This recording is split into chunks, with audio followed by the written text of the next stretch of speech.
नमस्कार दोस्तों, welcome to I exam B. आज के सेशन में हम सिलॉजिज्म के पार्ट 2 को डिस्कस करेंगे। मैंने पिछले वाले सेशन में सिलॉजिज्म के बेसिक्स को कवर किया था, जहां पर मैंने हर एक जो पॉसिबिलिटी होती है सिलॉजिज्म की वो आपको बताई थी। तो जो भी बच्चे उस वीडियो को देखने से चूक गए हैं तो डिस्क्रिप्शन बॉक्स में जाके आप वो वीडियो देख सकते हैं ताकि आपके बेसिक्स क्लियर हो जाएं। और आज के इस सेशन में हम सिलॉजिज्म के कुछ इम्पॉर्टेंट क्वेश्चंस को डिस्कस करेंगे, targeting your SSC CHSL and CGL 2021। और जो भी बच्चे CHSL के ऑनलाइन कोर्स की तलाश में हैं और एक बेहतर फैकल्टी द्वारा पढ़ना चाहते हैं तो आप हमारे इंस्टीट्यूट को ज्वाइन कर सकते हैं। आपको बस इस नंबर पर कॉल करना है और आपकी सारी क्वेरीज को सॉल्व कर दिया जाएगा। चलिए आज के सेशन को हम स्टार्ट करते हैं। तो स्टेटमेंट में आपको दे रखा है कि सम स्क्वायर्स आर सर्कल। तो स्टेटमेंट के आधार पर हम वेन डायग्राम कंस्ट्रक्ट करने की कोशिश करेंगे कि सम स्क्वायर्स आर सर्कल। तो स्क्वायर को मैं S लिख देता हूं, सर्कल को हम C से रिप्रेजेंट करेंगे। तो इस तरीके से हम पहली स्टेटमेंट को वेन डायग्राम के थ्रू रिप्रेजेंट कर सकते हैं। सेकंड स्टेटमेंट में आपको दे रखा है नो सर्कल एज ट्रायंगल, यानी कोई भी सर्कल ट्रायंगल नहीं होगा। अब दोस्तों ध्यान देने वाली बात यह है कि जो ट्रायंगल है वो सर्कल के एरिया से बाहर होगा। तो कहीं पर भी हो सकता है ट्रायंगल, यहाँ पर हो सकता है, यहाँ पर हो सकता है, यहाँ पर हो सकता है, तो कहीं पर भी हो सकता है। तो इसके बेसिस पर हमें कंक्लूजन को चेक करना है। पहला कंक्लूजन दे रखा है नो ट्रायंगल इज स्क्वायर।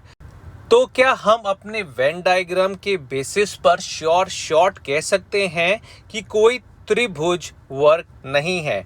दोस्तों अगर मैं मान लूं कि हमारा ट्रायंगल यहाँ पर है तब तो ये स्टेटमेंट हमें ठीक लगती है, पर अगर हमारा ट्रायंगल यहाँ पर मैं कंस्ट्रक्ट करता हूँ तब ये मेरी स्टेटमेंट रॉन्ग हो जाएगी। तो हम 100% श्योर नहीं हैं कि no triangle is a square, तो इंडिविजुअली ये कंक्लूजन गलत हो जाएगा।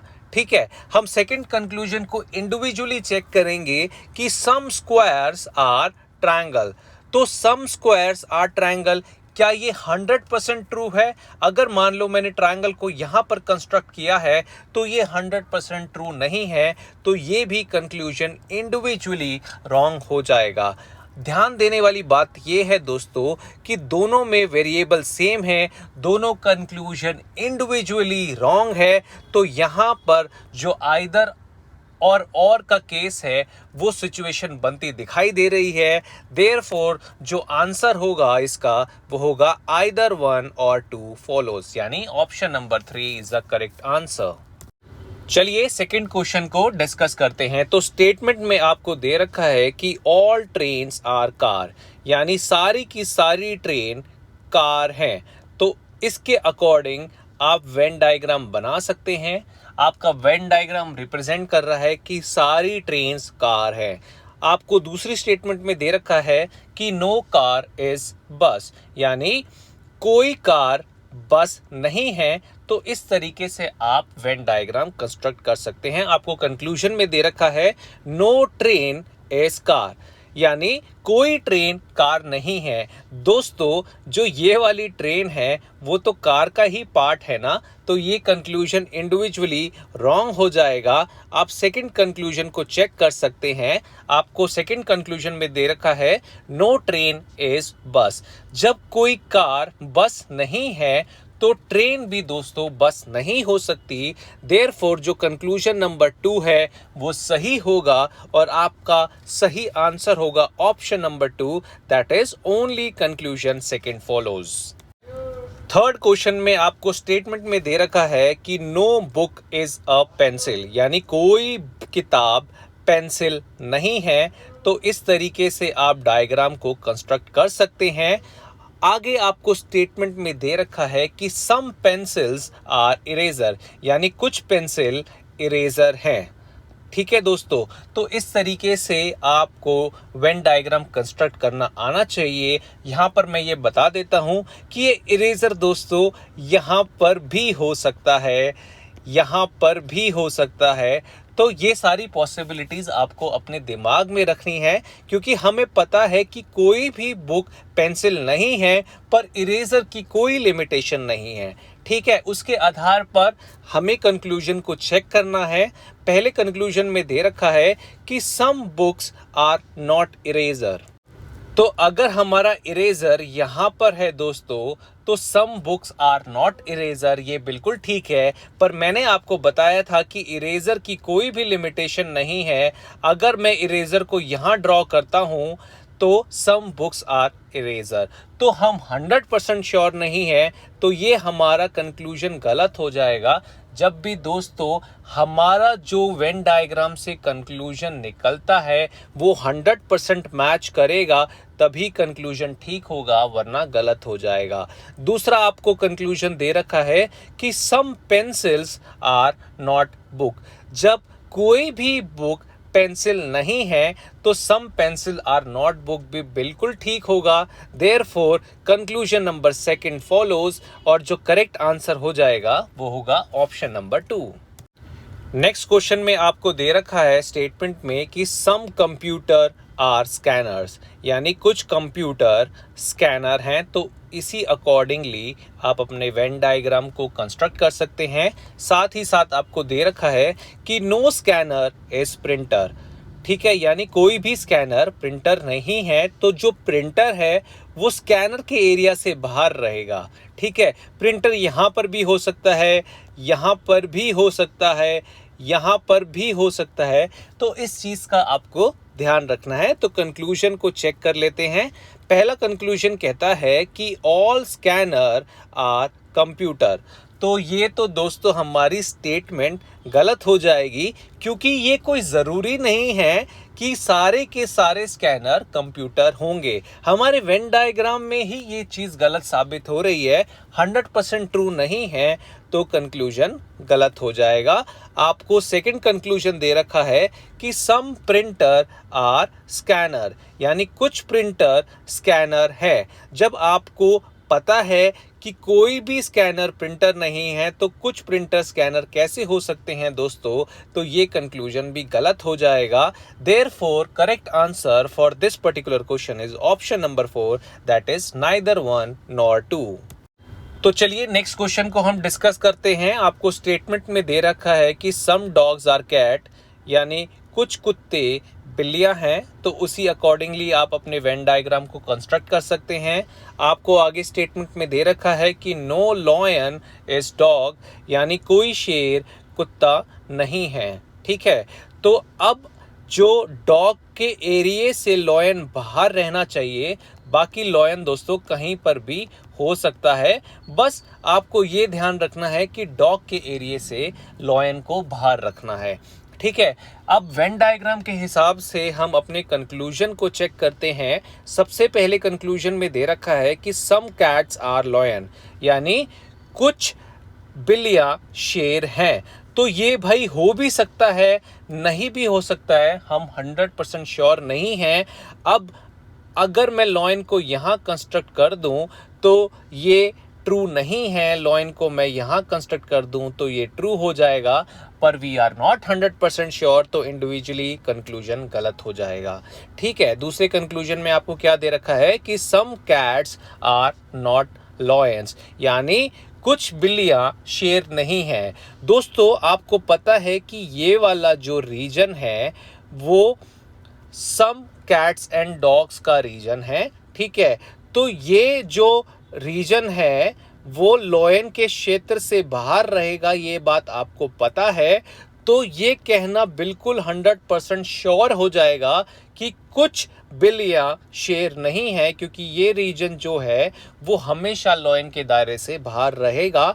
तो ये कंक्लूजन आपका ट्रू हो जाएगा। देयरफॉर ऑप्शन नंबर 2 यानी conclusion number 2 follows is the right answer. Next question में आपको दे रखा है कि सम ईयर्स आर आईज, यानी कुछ कान आंखें हैं। तो इसी अकॉर्डिंगली आप अपने वेन डायग्राम को ड्रॉ कर सकते हैं।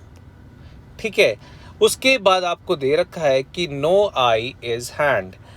ठीक है, तो उसी अकॉर्डिंगली आप अपने वेन डायग्राम को ड्रॉ कर सकते हैं। अब हैंड की कोई लिमिटेशन नहीं है, बस आई के क्षेत्र से वो बाहर होना चाहिए, ये आपको पता है। वो यहाँ पर भी हो सकता है, वो कहीं पर भी हो सकता है।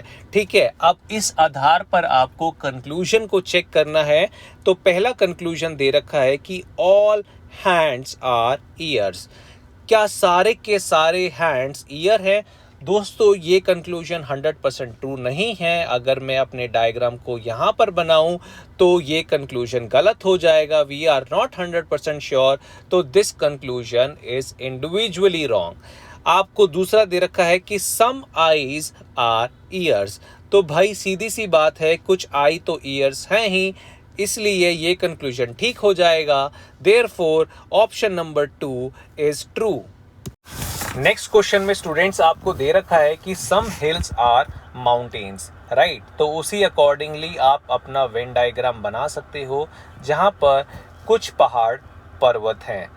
इसके बाद आपको दे रखा है कि ऑल माउंटेन्स आर रिवर्स, यानी कि सारे के सारे माउंटेन्स रिवर हैं। तो उस अकॉर्डिंगली आप अपना डायग्राम बना सकते हो। तो ऑल माउंटेन्स आर रिवर्स का डायग्राम कुछ इस तरीके से बन जाएगा। अब आपको कंक्लूजन चेक करना है basis on this particular Venn diagram. तो सबसे पहले आपको दे रखा है कि सम हिल्स आर रिवर, तो ये कंक्लूजन 100% ट्रू हो जाएगा।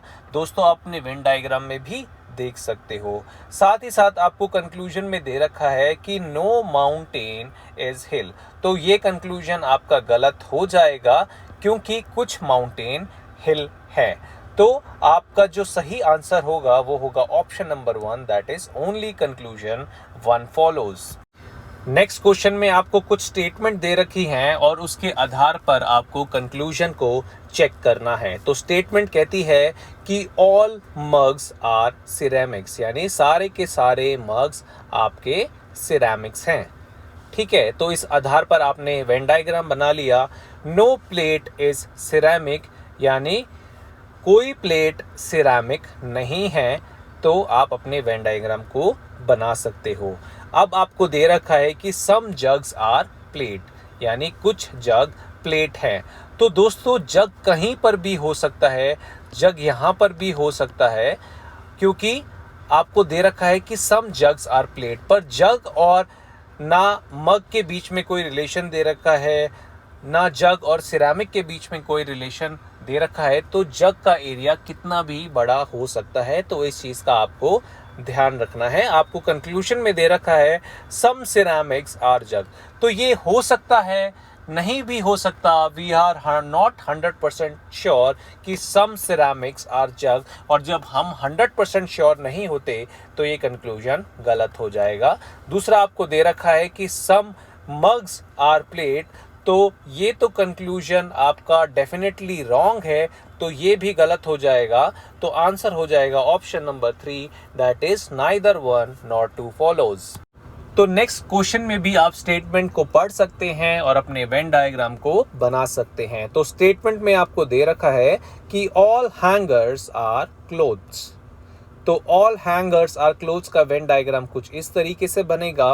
नो ट्राउजर इज क्लोथ, तो इस तरीके से आप वेन डायग्राम बना सकते हो। अब आपको दे रखा है कि ऑल बेल्ट्स आर ट्राउजर, तो बेल्ट्स यहाँ पर हैं, ऑल बेल्ट्स आर ट्राउजर का वेन डायग्राम कुछ इस तरीके से बन सकता है। तो अब आपको कंक्लूजन को चेक करना है। आपको पहला कंक्लूजन दे रखा है कि नो क्लोथ इज बेल्ट, यानी कोई कपड़ा बेल्ट नहीं है, तो 100% ट्रू है, क्योंकि जब कोई ट्राउज़र ही क्लोथ नहीं है तो बेल्ट भी क्लोथ नहीं होगा, तो ये 100% ट्रू हो जाएगा। इसके बाद आपको दे रखा है कि no hanger is a trouser, तो ये भी 100% ट्रू हो जाएगा। तो आपका आंसर होगा बोथ 1 और 2 फॉलोज। आई होप स्टूडेंट्स आपको सभी टाइप के क्वेश्चन समझ में आ गए होंगे, and thanks for watching I exam B.